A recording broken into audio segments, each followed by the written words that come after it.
também se as pessoas antigas fossem totalmente desatualizadas e não servissem mais para nada, né?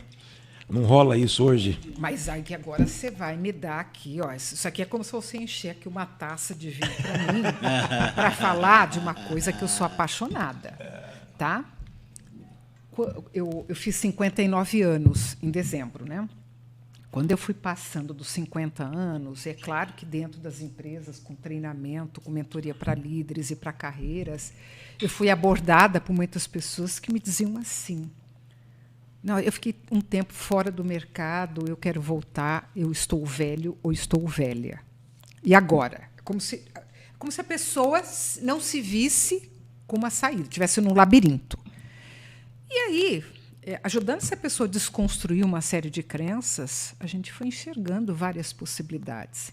Então, gente, é fato, quando eu falo é fato, gente, é uma coisa indiscutível, que nós, provavelmente, se não tiver um problema grave de saúde, um acidente, que a gente vai viver aí, ter 95 anos, ou talvez mais. Uhum. Isso significa o quê? Que provavelmente nós vamos trabalhar, vamos estar na ativa até 70 anos ou mais. Por duas questões. Porque aposentar-se agora, né, com 60 e poucos anos, é uma loucura. Eu digo uma loucura por duas perspectivas.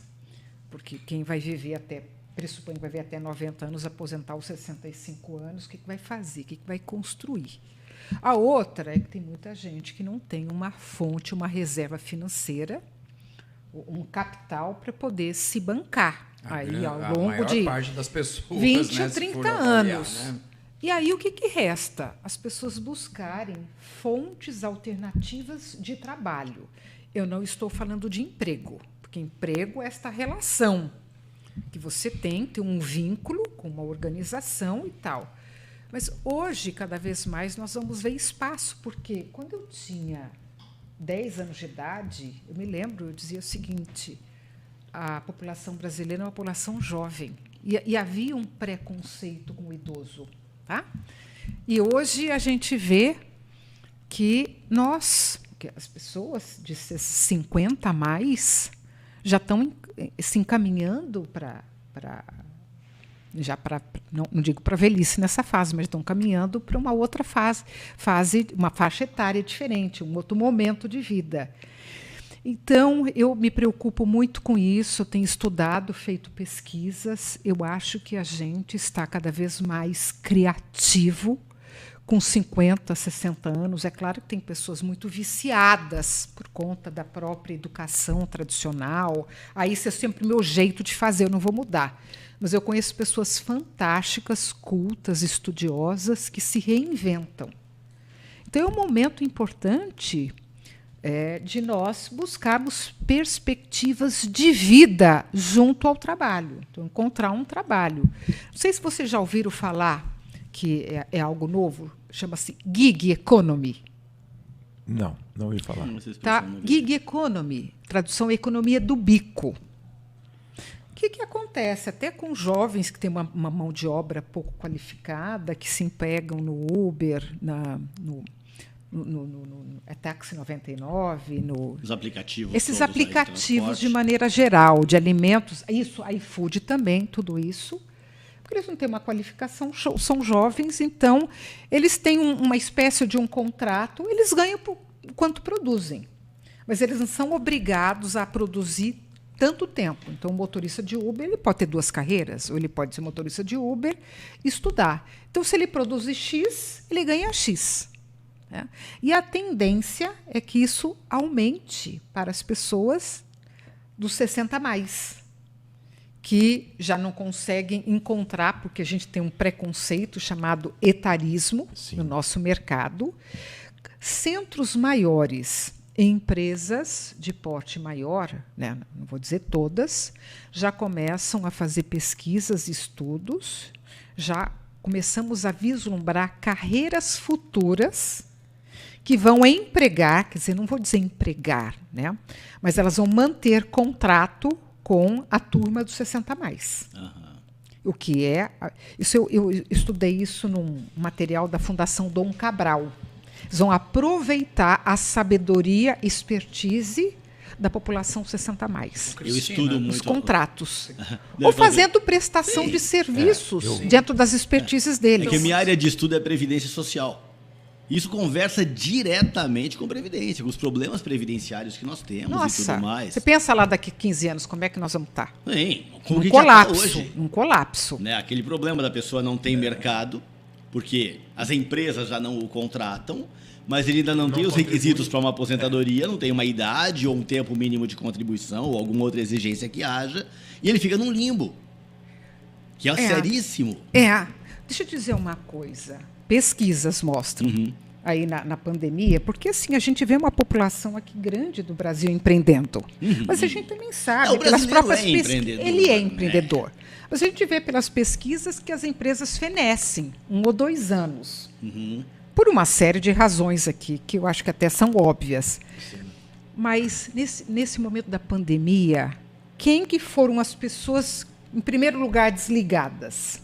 As mulheres e o pessoal 50 a mais. Então, eles mantêm uma mão de obra mais jovem, até também mais barato, ou mais high-tech, por várias razões. E o que acontece? Ampliou o número de empreendedores com 50 anos.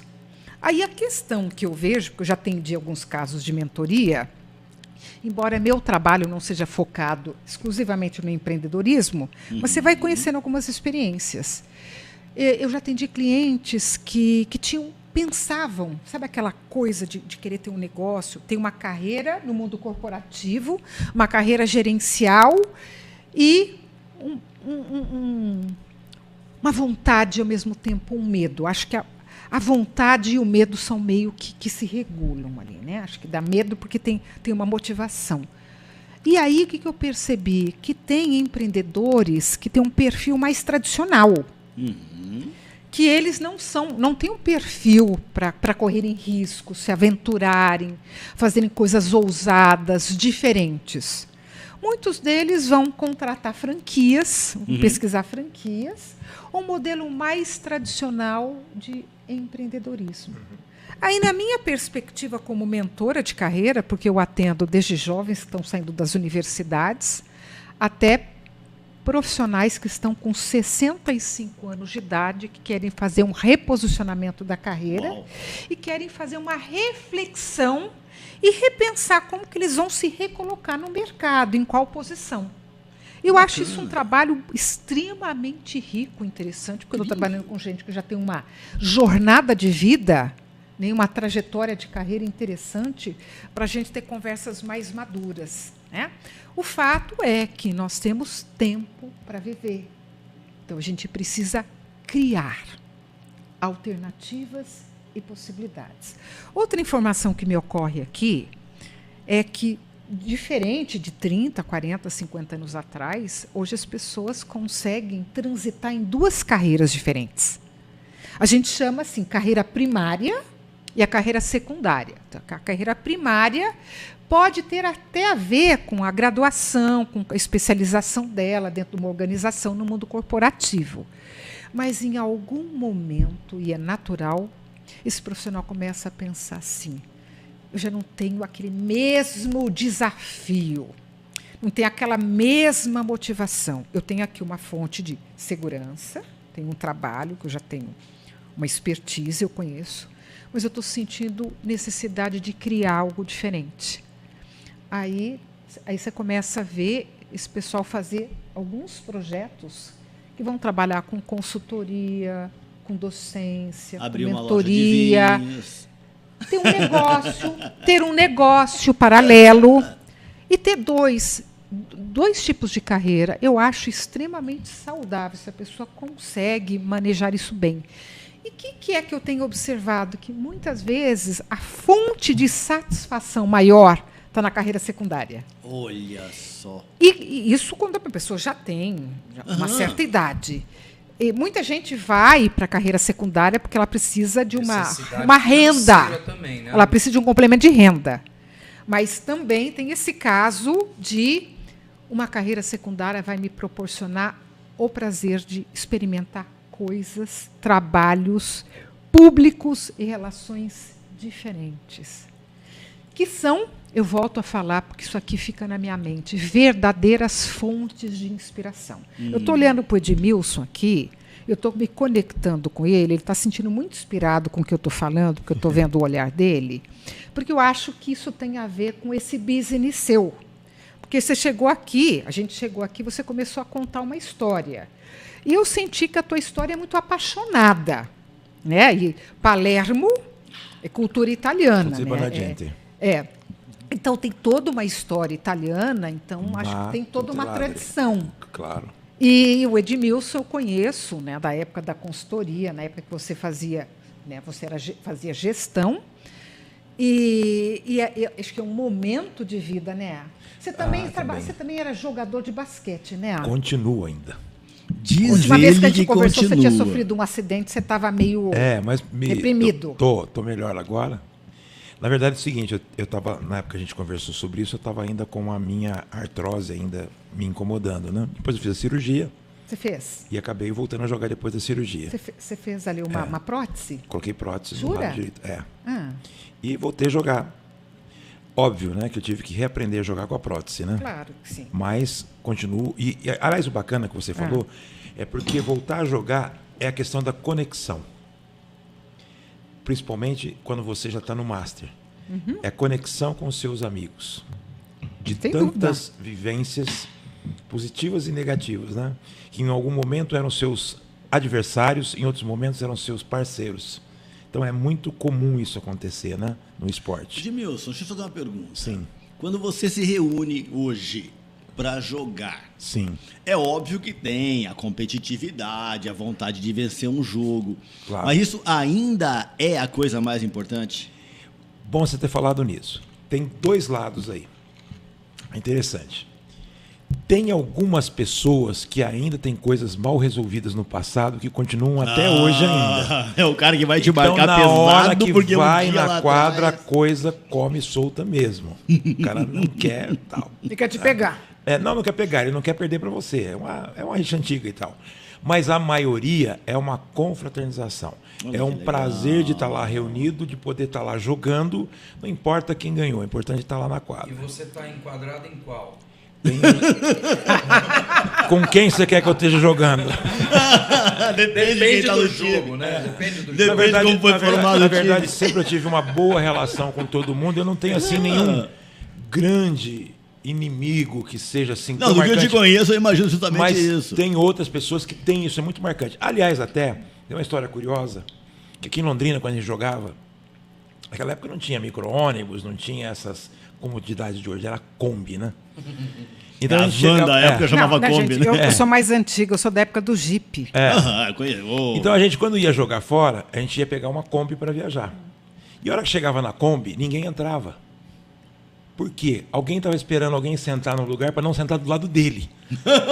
Isso eu estou falando do mesmo time. Então aí ficava esperando. O cara vai sentar onde? Né? Então eu vou sentar lá para trás e tal. Então os mais espertos corriam sentar com o motorista que não tinha problema de escolher. Ou vai lá em cima do motor no fundo da Kombi, né? Só que o que eu ia dizer é que tem gente dessa época que ainda continua com essa mesma rústica. Que não curou essas coisas. Não curou isso, não curou. E, na verdade, o Sport Master, ele é justamente o contrário.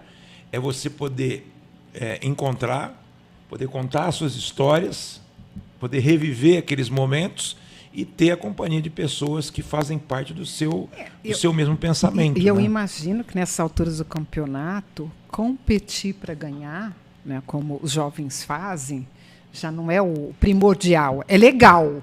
É legal, claro. Mas ninguém gosta de perder. Claro, mas mais do que isso, a emoção do jogar, do brincar, da disposição claro, de estar ali, lógico, de interagir com o outro no jogo. Passe, né? Exatamente, Delícia, não é nem isso. Delícia. É o que ela falou mesmo, é aquela voltar a sentir adrenalina daquele momento, nossa, sabe? Eu terminei o jogo inteiro.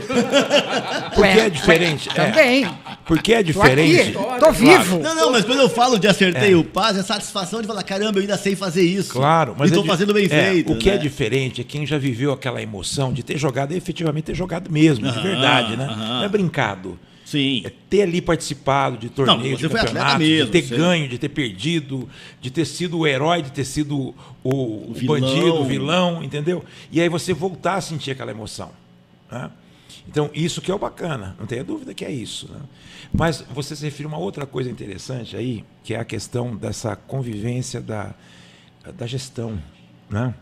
E a gestão nada mais do que ela é, do que você potencializar as pessoas. E muita gente só esquece desse detalhe e fica potencializando os recursos.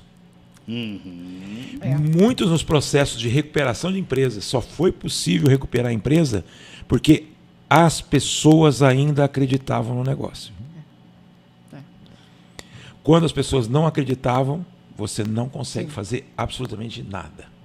Isso aí. Edmilson, Oi. chegaram uns recados importantes aqui. Eita, Primeiro, vamos lá. a Roberta. Cristina, que delícia escutar as suas considerações. Ah, Roberta, que delícia ouvir o teu comentário. Muito obrigada. Que delícia se você colocar mais vinho pra